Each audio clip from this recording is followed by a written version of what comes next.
மணப்பெண்ணின் பிரத்யேகமான திருமணம் விவாஹா தி சென்னை சில்க்ஸ். ஆச்சி பாதாம் ட்ரிங்க். ஆச்சி பாதாம் ட்ரிங்க் ஒன்னு வாங்குனா ஒன்னு ஃப்ரீ.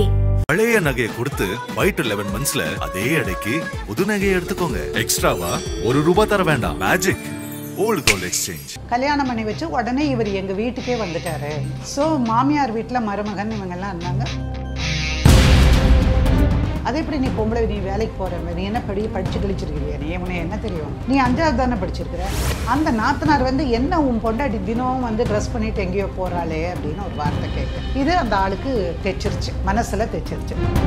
ஸோ எல்லாத்துக்கும் சந்தேகம். நீட்டாக ட்ரெஸ் பண்ணிட்டு போனால் தப்பு, லேட்டாக வந்தால் தப்பு, கைப்பட்டா குத்தம், கால்பட்டா குத்தம். இப்படி ஊர் சுற்றி எங்கள் குடும்பத்துக்கு மானமே போயிடுச்சு, இப்படி மானம் கெடுக்கிற பொம்பளையெல்லாம் விட்டே வைக்கக்கூடாது அப்படின்னு சொல்லிட்டு அந்த ஆதிக்க மனோபாவம் அதனால் போட்டு அடிச்சிருக்கோம்.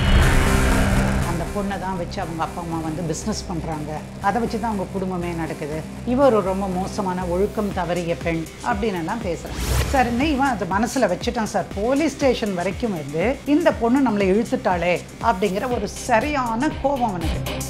நான் அவள் எப்போ வந்து ஊர் சுற்ற ஆரம்பித்தாலோ, அதாவது வேலை செய்ய போனாலோ, அதிலிருந்து நான் வந்து அவளுக்கு தலாக் கொடுத்தேன்.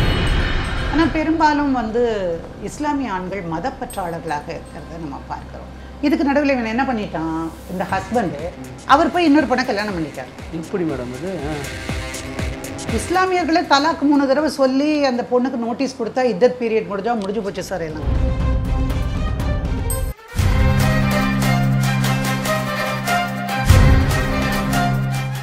நக்கீரன் நேயர்களுக்கு வணக்கம். இது வழக்கு எண். வழக்கறிஞர் சாந்தகுமாரி மேடம் நம்முடன் இணைஞ்சிருக்காங்க. அவங்கள வரவேற்கலாம். மேடம் வணக்கம். வணக்கம்.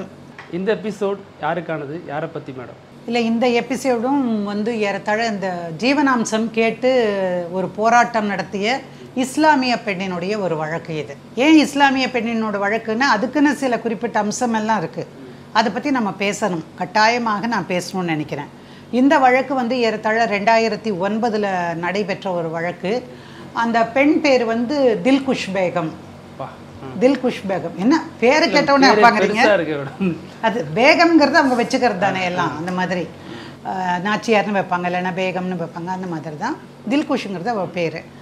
அந்த பொண்ணு என்கிட்ட வரும்போது 2 குழந்தைகளோடு வந்தாங்க. வந்து இந்த மாதிரி மெயின்டெனன்ஸ் வேணும் அப்படின்னு சொல்லி கேட்டு வந்தாங்க.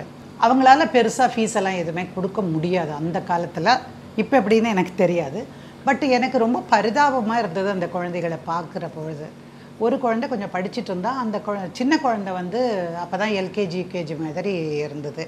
அப்புறம் கேட்டபோது இந்த மாதிரி உங்கள் வீட்டுக்காரர் என்ன வேலை செய்கிறாருன்னாம்மா, கிண்டியில் இருக்கக்கூடிய ஃபேக்ட்ரியில் வேலை செய்கிறாரு, அங்கே டர்னராக இருக்கார் அப்படின்னாப்புல. அப்போ நல்ல வேலை தானே, டர்னர்னா நிச்சயமாக வந்து சம்பளம் கொஞ்சம் அதிகமாக தான் இருக்கும். என்ன மாதிரி வேலை டர்னர்னா? டர்னர்னா மெக்கானிக்கல் படித்தவங்களை கேளுங்களேன் சார். அது வந்து ஒரு இண்டஸ்ட்ரியல் ஒர்க்கர் அவர். அதனால் அங்கே வந்து ஓரளவுக்கு நல்ல சம்பளம் தானே கிடைக்கும். என்ன பிரச்சனை உங்களுக்குள்ளன்னு? இல்லை, நாங்கள் அப்பா அம்மாலாம் பார்த்து தான் எங்களை வந்து கல்யாணம் பண்ணி வச்சாங்க. கல்யாணம் பண்ணி வச்சு உடனே இவர் எங்கள் வீட்டுக்கே வந்துட்டார். ஸோ மாமியார் வீட்டில் மருமகன் இவங்கெல்லாம் இருந்தாங்க. முதல்ல வந்து ஒன்றுமே பிரச்சனையே இருக்காது எப்போவுமே. அப்புறம் நாள் செல்ல செல்ல அந்த வீட்டுக்கு செலவு மட்டுமே வைக்கக்கூடிய ஒரு ஆணாக அவர் இருந்தார். இப்போ வேலைக்கு போகலையா? ஏன் அப்படி சொல்கிறீங்க? வேலைக்கு போவாரா? நான் வீட்டுக்கு பைசா கூட கொடுக்க மாட்டாங்க. எங்கள் அம்மா தான் எங்கள் 4 பேருக்கும் வந்து சாப்பாடு போடுவாங்க. சரி, உங்கள் அப்பா என்ன பண்ணுறாரு? எங்கள் அப்பா செருப்பு கடையில் வேலை செய்கிறாரு. என்ன சம்பளம் வரும்? 3500 வரும். அதை வச்சு எப்படி இவ்வளோ பேர் சாப்பிடுவீங்க? அதில் எங்களுக்குள்ள பிரச்சனை வந்தது. இப்போ நீங்கள் கேட்டிங்க இல்லைங்களாம்மா, அதே தான் எங்களுக்கும் பிரச்சனை. இப்படியே இருந்தால் எப்படி? ஒரு குழந்தை பிறக்கிற வரைக்கும் கூட ஒன்றுமே தெரியல, 2வது குழந்தையும் பிறந்துருச்சு, அதுக்கப்புறமே இவர் இப்படி பண்ணுறாருன்னு. அப்போ வேலைக்கு போகிற இடத்துல போய் நீ பார்த்து கூட சொல்லி கேட்டிருக்கலாமே, பணம் வந்து கொடுக்க சொல்லி. இல்லை, அவர் முதல்ல எல்லாம் வந்து நீங்கள்லாம் வரக்கூடாதுன்னே சொல்லி வச்சுருந்தாரு. அப்புறம் அங்கே போகும்போது இந்த மாதிரி ஏங்க பணமே கொடுக்க மாட்டேங்கிறீங்க, நீங்கள் வீட்டுக்கு 2 நாள் 3 நாள் வர மாட்டேங்கிறீங்க அப்படின்னு நான் போய் கேட்டோம்னே, இந்த பக்கம்லாம் வந்தேன்னா எனக்கு வேலை போயிடும், எனக்கு வேலை வேணுமா வேண்டாமான்னு சொன்னார். எனக்கு பழக்கம் இல்லை, பயம், அதனால் நான் வந்துட்டேன். 1 வாரம் காத்திருந்தேன். அப்புறமே இவர் வரவே இல்லை. அப்புறம் நான் திரும்பவும் வந்து, அது செல்ஃபோன் இல்லாத காலம். ஸோ நான் வந்து திரும்ப அங்கே போய் நின்னேன். அப்போ வந்து கையில் ஒரு 500 ரூபாயை வச்சு, நீ போ, என்கிட்ட காசு கொடுக்கல, முதலாளிக்கே கம்பெனி ஒழுங்காக ஓடலையாம்மா, அதனால் எங்கள் யாருக்குமே காசு கொடுக்கல, எல்லாம் சேர்த்து வச்சு கொடுக்குறேன்னு இருக்காங்க, நான் வேலை செய்கிறேன். இந்த பொண்ணு நம்பிட்டு வந்துட்டான். அப்போவும் எதுவுமே கிடைக்கல. அப்புறம் பார்த்தாக்க அன்றாடம் சண்டை. இப்போது இந்த பொண்ணு என்ன பண்ணுவா, 2 குழந்தைகள் இருக்காங்க, அப்பா அம்மாவை கஷ்டப்படுத்த முடியாது. அதனால் என்ன சொன்னால், நீயும் ஒன்றும் கொடுக்கறதில்ல, அட்லீஸ்ட் நானாவது ஒரு வேலைக்கு போனால் என் குழந்தைகளுக்கு ஏதாவது செய்வேன். அதே எப்படி நீ பொம்பளை, நீ வேலைக்கு போகிற, நீ என்ன படித்து கிழிச்சிருக்கிறியா, நீ உனக்கு என்ன தெரியும், நீ 5வது தானே படிச்சிருக்கிற, 5வது படிச்சிருந்தா என்ன வேலை, நேர்மையாக ஒரு வேலை செஞ்சால் போதுமானது தானே, எனக்கு எப்படி நான் நல்லா சமைப்பேன், அதனால் எனக்கு ஒரு சமையல் வேலை எனக்கு கிடைக்கும். சரி, சமையல் வேலைக்கு போகிறவங்க வீட்டில் இருக்கிற மாதிரி உடை உடுத்திட்டு போக முடியாது. இப்போ நம்ம வீட்லேயே ஒருத்தர் சமையல்காரர் வராங்கன்னா நீட்டாக ட்ரெஸ் பண்ணிட்டு வரணும், சுத்தமாக இருக்கணும், இதெல்லாம் எதிர்பார்ப்போம். அப்போது இந்த பொண்ணு தில்குஷ் என்ன பண்ணுவாங்க, வெளியே போகும்போது ஒரு நீட்டான சாரீ கட்டி அப்படி தான் போகணும். இதை பார்த்துட்டு அவங்க நாத்தனார், அந்த நாத்தனார் வந்து என்ன உன் பொண்டாட்டி தினமும் வந்து ட்ரெஸ் பண்ணிட்டு எங்கேயோ போகிறாளே அப்படின்னு ஒரு வார்த்தை கேட்க, இது அந்த ஆளுக்கு தைச்சிருச்சு, மனசில் தைச்சிருச்சு. நீ ஒன்றும் வேலைக்கும் போக வேண்டாம், ஒன்றும் போக வேண்டாம், நீ என்ன எப்படி போறியாமே அப்படி போறியாமே அப்படின்னு சொல்லி கேட்குறாரு. நீ வந்து வேணா பாரு. நாத்தனாலும் அவங்களால முடிஞ்சது அவங்க பங்குக்கு அவங்க செய்ய வேண்டியதை செஞ்சுட்டாங்க. அப்போ இவன் வந்து இல்லை நீ வேணா வந்து தினம் வழி அனுப்பிட்டு வேணாலும் போ, வந்து நான் என்ன பண்ணுறேன்னு நீ பாரு, நான் வேலை செய்கிற இடம் இந்த தான், அவரும் வந்து ஒரு முக்கியமான அந்த சமூகத்தை சார்ந்தவர் தான், அந்த இடத்துல நான் சமைக்கிறதுக்கு போகிறேன், இதுக்கு தான் போகிறேன், நீ வந்து வேணா எப்போ வேணாலும் வந்து பார்த்துக்கோ அப்படின்னு அவ சொல்கிறான். பட் இந்த நாத்தனாரும் இந்த ஆளுடைய தம்பி ஒருத்தன் இருக்கான், முனவரோ அனவரோ என்ன ஒரு பேர் வச்சுருப்பான். அந்த ஆள் தினம் வந்து இந்த பொண்ணுக்கிட்ட சண்டை போடுறது, நீ எங்கள் குடும்ப மானத்தையே கெடுக்கிற, நீ எங்கே போய் சுற்றிட்டு வர. இப்போ ஒரு வீட்டில் பர்த்டே பார்ட்டி நடக்குதுன்னு வச்சுக்கோங்க, சமையல்காரவங்க எத்தனை மணி வரைக்கும் இருக்க வேண்டியிருக்கும், நைட்டு வரைக்கும் இருப்பாங்க. மிச்சம் மீறி இருந்தால் எடுத்துகிட்டு வந்து தன் குழந்தைகளுக்கு கொடுப்பாங்க. ஒரு கேக்கு கிடச்சாச்சு, அவங்கெல்லாம் வந்து வறுமை கோட்டிற்கு கீழே இருக்கிற மக்கள், அவங்களுக்கு சாப்பாடுங்கிறது ஒரு பெரிய வரமாட்டே இருக்கும். அதுவும் வந்து இந்த மாதிரி பார்ட்டிஸ் நடக்கும்போது பிரியாணி, அதில் இருக்கக்கூடிய கறி, இதெல்லாம் தான் ஒரு ஆசை, குழந்தைகளுக்கு கேக் கிடைக்குமே. அப்போ இருந்து கடைசியில் அப்படி வரும்போது சில நாளில் 10:30 மணி 11 ஆகிடும். இப்போ அந்த ஒரு வீட்டில் ஒரு குழந்தை இருந்தால் வருஷத்துக்கு ஒரு தடவை, அதே அந்த மாதிரி ஒரு 4-5 குழந்தை இருந்துன்னு வச்சுக்கோங்க. இஸ்லாமிய குடும்பங்களில் நிறைய குழந்தைகள் இருப்பதை நம்ம பார்த்துருக்கோம். ஸோ எல்லாத்துக்கும் சந்தேகம், நீட்டாக ட்ரெஸ் பண்ணிட்டு போனால் தப்பு, லேட்டாக வந்தால் தப்பு, கைப்பட்டா குத்தம் கால்பட்டா குத்தம், இவனும் சொல்லி சொல்லி பார்க்குறா, ஒன்றுமே முடியறதில்ல. அதுக்கப்புறம் அவன் என்ன பண்ணுறான், அந்த ஆள் வந்து அதாவது நம்ம கதாநாயகனுடைய தம்பி வந்து இப்படி ஊர் சுற்றி எங்கள் குடும்பத்துக்கு மானமே போயிடுச்சு, இப்படி மானம் கெடுக்கிற பொம்பளையெல்லாம் விட்டே வைக்கக்கூடாது அப்படின்னு சொல்லிட்டு அந்த ஆதிக்க மனோபாவம் அதனால் போட்டு அடிச்சிடுறாரு. உடனே அவங்க அப்பா அம்மா கேட்குறாங்க, நீங்கள்லாம் அடிக்கிறதுக்கு, என் மகள் அடிக்கிறதுக்கு உங்களுக்கு அதிகாரம் யார் கொடுத்தா, அவளாச்சும் அவள் புருஷனாச்சு, நீ என்ன வர்றது அப்படின்னு. அப்புறம் அவன் ரொம்ப மிக மோசமான வாய் கூசுகிற வார்த்தைகளால் அவளையும் அந்த குடும்பத்தையும், அந்த பொண்ணை தான் வச்சு அவங்க அப்பா அம்மா வந்து பிஸ்னஸ் பண்ணுறாங்க, அதை வச்சு தான் அவங்க குடும்பமே நடக்குது, இவர் ரொம்ப மோசமான ஒழுக்கம் தவறிய பெண் அப்படின்னு எல்லாம் பேசுகிறாங்க. யாருக்காவது தாங்குமாங்க நீங்கள் சொல்லுங்கள்? வேலைக்கு போகிறது ஒரு குத்தமா?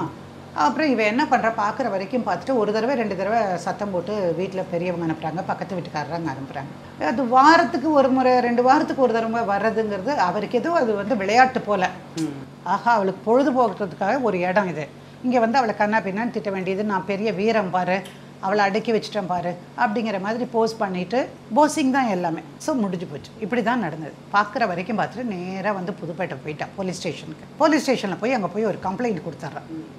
அப்போ போலீஸ்காரவங்க கூப்பிட்றாங்க, என்கொயரிக்கு கூப்பிடும்போது, நீ யாரையா பேசுறதுக்கு, நீ பேசுறதுக்கு ஒன்றுமே கிடையாது, அவள் பேசணும், அவளை வந்து யாராவது பேசணுன்னா அது அவங்க அப்பா அம்மாவாக இருக்கணும், இல்லை அவள் ஹஸ்பண்டாக இருக்கணும், உனக்கு இங்கே என்ன வேலை, உன் மேலே இத்தனை செக்ஷனில் நாங்கள் கேஸை போட்டுருவோம், ஏன் உள்ளே போயிட்டு வரணும்னு உனக்கு ஆசையா அப்படின்னெல்லாம் போட்டு சத்தம் போடுறாங்க.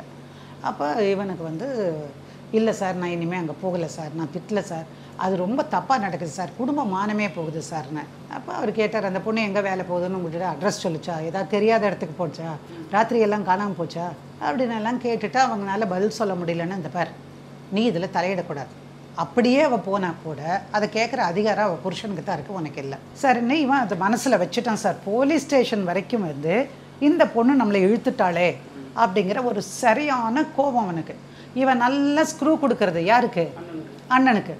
அண்ணன் தங்கச்சி இந்த ஆள் 3 பேரும் சேர்ந்துட்டு சொல்ல சொல்ல சொல்ல இந்த ஆள் வீட்டுக்கு வர்றதில்லை, சாப்பாட்டு கொடுக்கறதில்ல, அப்படி ஏதாவது தப்பி தவறி ஏதாவது வந்துட்டா கூட தேவையில்லாமல் வலுக்கட்டாயமாக ஒரு சண்டையை இழுத்து போட்டு அடித்து. இப்போது ஒரு தடவை போலீஸ் ஸ்டேஷன் போகும்போது பயமாக இருக்கும், 2வது தடவை ஒரு அளவுக்கு இருக்கும், இப்போ என்ன ஆகிப்போச்சு, எதுனாலும் நம்ம அங்கே போய் சொன்னால் நடக்கும் அப்படின்னா அந்த அம்மாவுக்கு ஒரு நம்பிக்கை. அடுத்தபடி இந்த மாதிரியெல்லாம் கெட்ட வார்த்தையில் பேசுகிறாங்க, ரொம்ப அடிக்கிறாங்க அப்படின்னு எல்லாம் கொடுக்குறாங்க. அவங்க ஹஸ்பண்டை கூப்பிட்டுட்டு, இங்கே பாரு எவனோ சொல்கிறான்னு நீ ஏன் கேட்குற, இப்போ நாங்கள் வந்து ஆல் விமன் போலீஸ் ஸ்டேஷன், நாங்கள் பெண்கள் காலையில் வரோம், சாயங்காலம் கூட ஆயிடுது, சம்டைம் லேட்டாக கூட போகிறோம். அப்படி ஒவ்வொருத்தருடைய கணவன்மாரும் வந்து சந்தேகப்பட்டால் நாங்கள்லாம் எப்படி இருக்க முடியும், நீ யோசிச்சு பாரு அப்படின்னு. இல்லைங்க, அது வந்து ட்ரெஸ்ஸு வேறு, இப்போல்லாம் ஆள் எல்லாம் பெருத்து போச்சுங்க, வயிறார சாப்பாடு கிடைக்கிது, மிச்சம் மீதிக்கும் போது மறுபடியும் கொஞ்சம் சேர்த்து சாப்பிடுவாளா என்னவோ, அதெல்லாம் எப்படி இருக்குது, இது அப்படியெல்லாம் சம்பாரிச்சு வந்தது, இப்படியெல்லாம் சம்பாரிச்சோம். அவனுக்கு வார்ன் பண்ணி அனுப்புகிறாங்க. இந்த பொண்ணு பார்த்துட்டு என்ன பண்ணால் நேராக அப்போ தான் என்னை வந்து சந்திக்கிறாள். அம்மா இதெல்லாம் நடந்திருக்கு, நான் என்னதாம்மா பண்ணட்டும் சொல்லுங்கள், குழந்தைக்கு ஃபீஸ் கட்டணும், 750 ரூபா கட்டினா தான் அந்த குழந்தை ஸ்கூலுக்கு போக முடியும், இந்த பையனுக்கு எல்கேஜியில் நான் சேர்க்கணும் இப்போ வந்து, அதனால் எனக்கு பணம் வேணும்னு. சரின்னு நான் என்ன பண்ணினேன், இதெல்லாம் பரிதாப கேஸ் அந்த காலத்தில் எனக்கு. ஆனால் சரின்னு நான் வந்து மெயின்டெனன்ஸுக்கு பெட்டிஷனை போட்டேன்.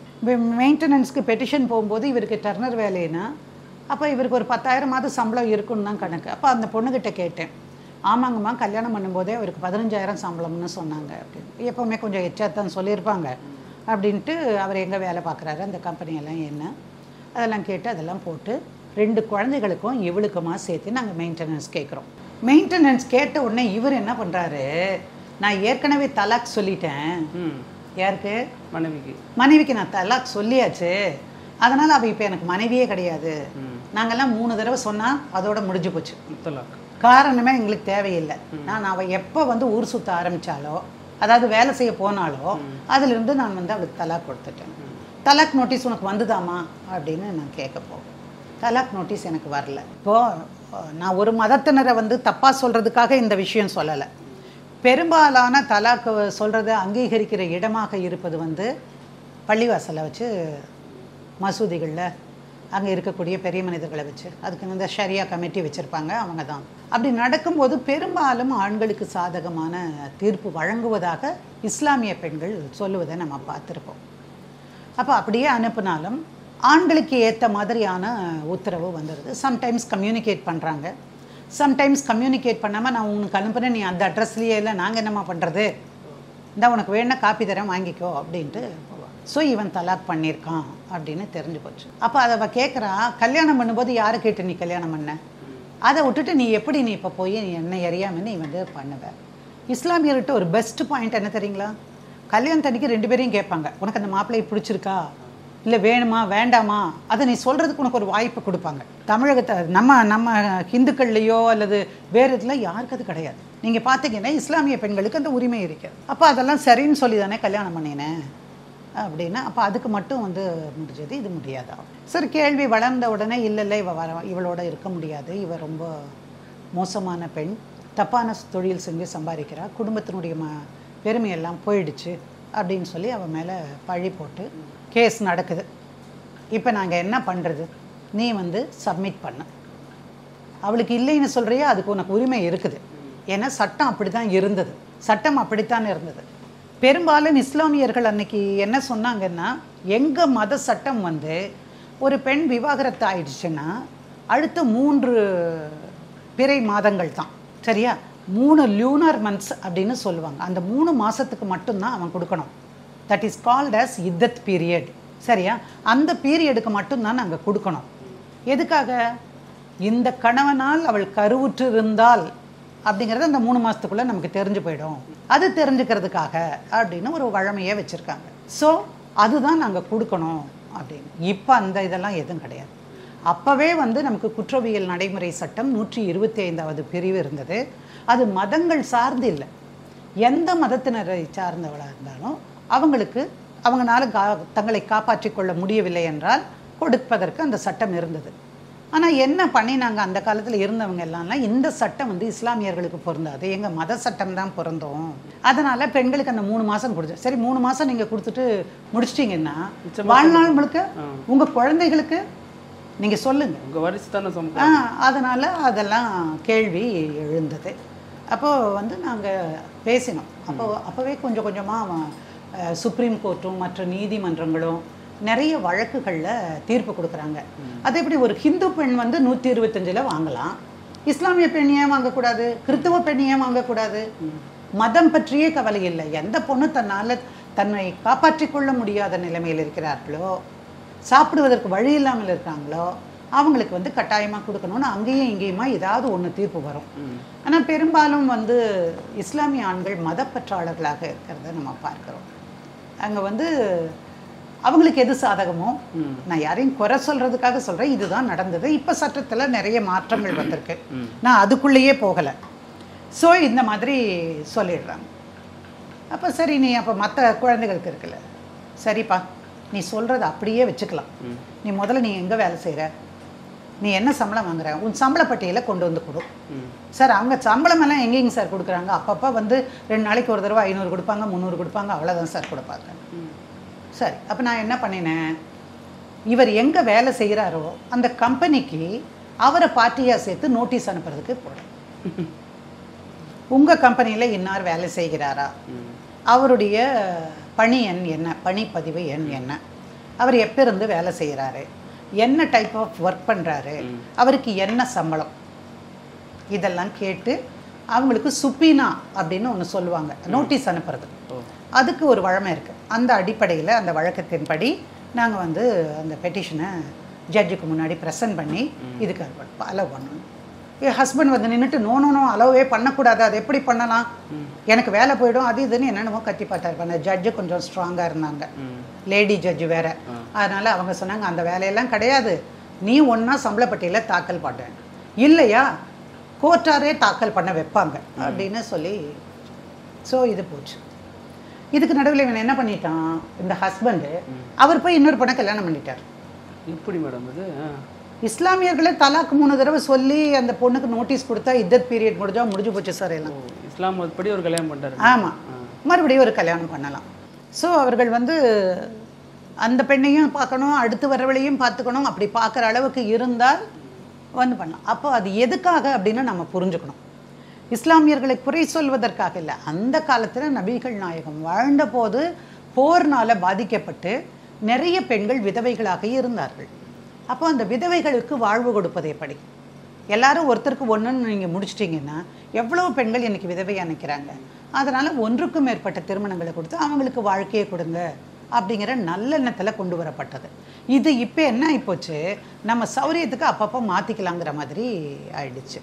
அப்படியும் நினச்சி பண்ணுறாங்க. ஆனால் உண்மையில் இதுலேயும் கவுன்சிலிங் பண்ணணும், அங்கே போய் பேசணும், அதெல்லாம் இருக்குது. நிறைய நடைமுறைகள் பின்பற்றப்படாமலே அதெல்லாம் நடக்கிறது. ஸோ வந்து அவன் விவாகரத்தை பண்ணிவிட்டு நான் வேறொரு பொண்ணை கல்யாணம் பண்ணிக்கிறேன். என்ன சொல்கிறான், இந்த பொம்பளை போனால் தப்பான வழிக்கு போகுது, அதனால் அவளுக்கு நான் கொடுக்க மாட்டேன். இவளும் கேட்டு பார்க்குறா சார், நாங்களும் போராடுறோம், பணம் கொடுக்கணும்னு ஆர்டரும் வாங்குகிறோம்.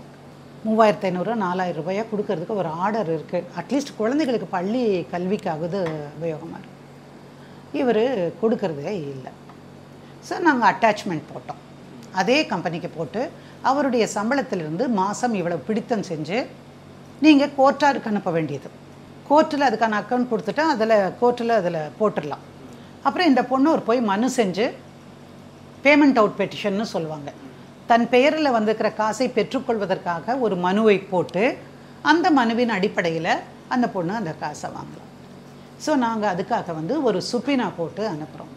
அப்புறம் அங்கேருந்து வரும்போது நான் ஆட்டோமேட்டிக்காக வந்துடுமே, என்ன சம்பளம் என்ன ஏது எல்லாம். அப்புறம் நாங்கள் கேட்டது அப்படியே அவங்க கொடுத்துட்டாங்க. இப்போ அவர் கல்யாணம் பண்ணிட்டு போயிட்டார்.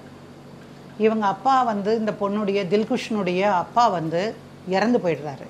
சம்பாதிக்கிற நபர் அங்கே இல்லை. அப்போ யோசிக்கிறான், இந்த வெறும் வந்து 3500 ரூபா 4000 ரூபாயை வச்சு நம்ம என்ன பண்ண முடியும் அப்படின்னு சொல்லிட்டு வந்து எங்ககிட்ட கேட்குறாங்க, ஏதாவது ஒரு உதவி செய்யுங்க, என் பொண்ணு நல்லா படிக்குதுமா.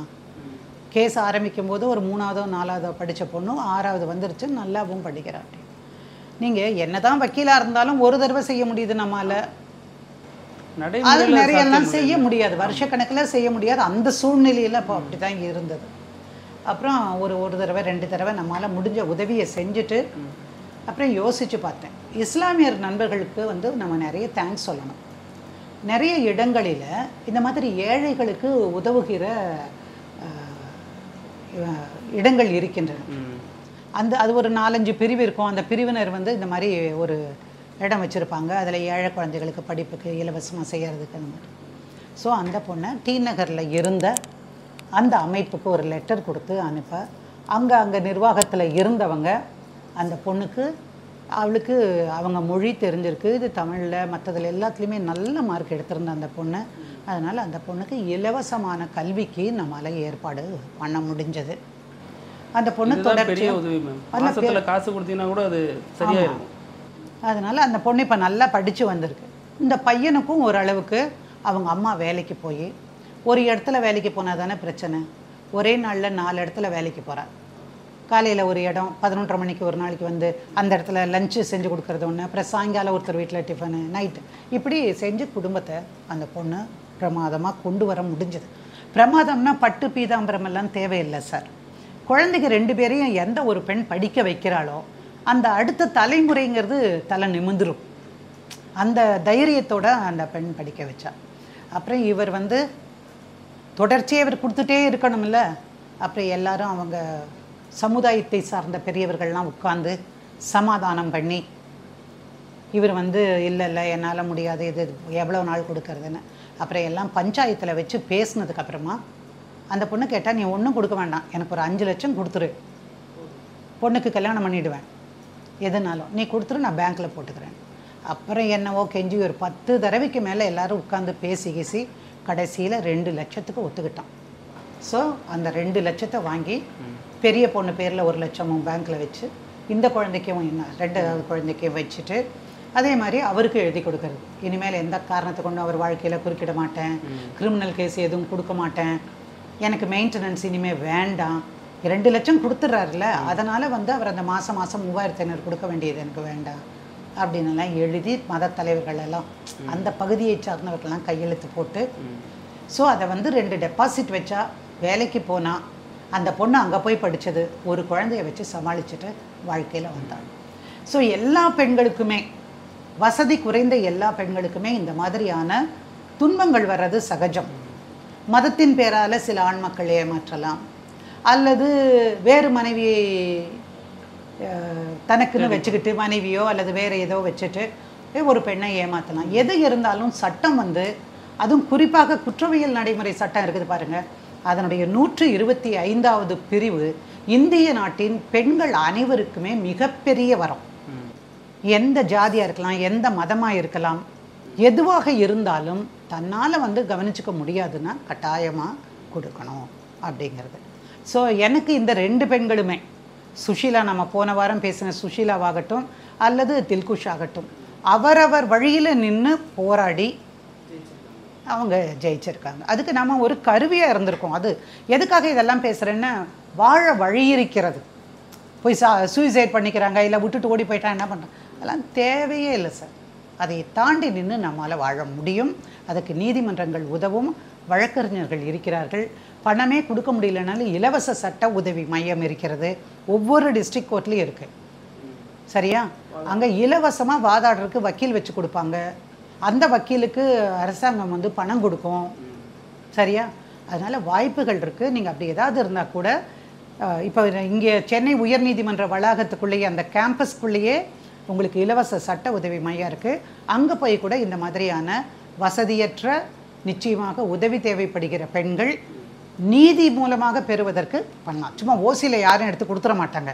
உனக்கு இல்லையா, காசு இல்லையா, இந்த வச்சுக்கோன்னு கொடுக்குற இடம் இல்லை. உங்களுக்கான உரிமையை வென்றெடுத்து தருவார்கள். தில்குஷ் சார்பாக உங்களுக்கு முதல்ல நன்றி சொல்லணும் மேடம். நிறைய விஷயங்கள் செஞ்சு கொடுத்துருக்கீங்க. அவங்க வாழ்க்கையோட கடைசி வரைக்கும் மறக்க மாட்டாங்க. உங்கள் நேரத்துக்கு ரொம்ப நன்றி மேடம். நக்கீரன் டிவிக்கு சப்ஸ்கிரைப் செய்யுங்கள். உங்கள் ஆதரவே எங்கள் பலம். ஆசிரியர்களுக்கு நண்பனாகவும் மாணவர்களுக்கு ஆசானாகவும் திகழும் தேர்வு வழிகாட்டி. ஒவ்வொரு பாடத்திற்கும் அனுபவமிக்க ஆசிரியர்களின் துல்லியமான தெளிவான விடைகள். CNC இருக்கு, தேர்வு பயம் எதற்கு? இது தீரன் பப்ளிஷிங் ஹவுஸ் விற்பனை வெளியீடு.